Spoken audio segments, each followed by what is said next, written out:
So in 2004, the Boxing Day tsunami, we were putting together a team of firefighters and paramedics. I eventually ended up speaking to Shabnaz Rashid, who's now a consultant surgeon, and we ended up assisting them because they were sending doctors.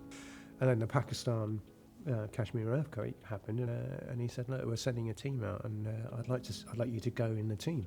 It was an Islamic Republic under a military dictatorship, in a disputed area that was disputed between two nuclear powers, India and Pakistan, that already had 3 full-blown conflicts over Kashmir.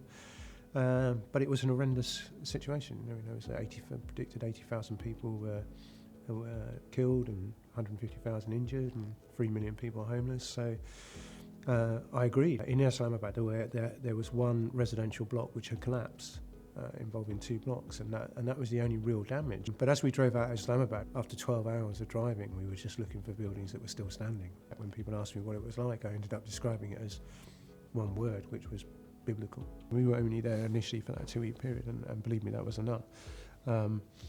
We saw 5,000 patients between the 2 teams, and we bulldozed out the buildings so we could get 8 helicopters to land, including everything from very small helicopters to fully armed American Chinooks coming across from Afghanistan, and this is in 2005. And we would just literally commandeer, and I remember commandeering an American Chinook who didn't want to go to Islamabad, but we eventually convinced them. And then the president arrived, the president of the country, the president of Turkey, and members of the cabinet, and arrived to see the operations. And right in the middle of this experience, the president of Pakistan made me an honorary Pakistani. Challenging and immensely rewarding, very moving. So there's no logic to who lives or dies. There's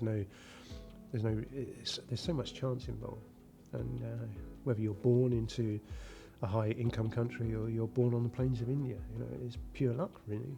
And that doesn't mean you have any more rights than anyone else, but what it does mean is that if you're born into an environment where when you're lucky and you have more than most, my personal view is you're obliged to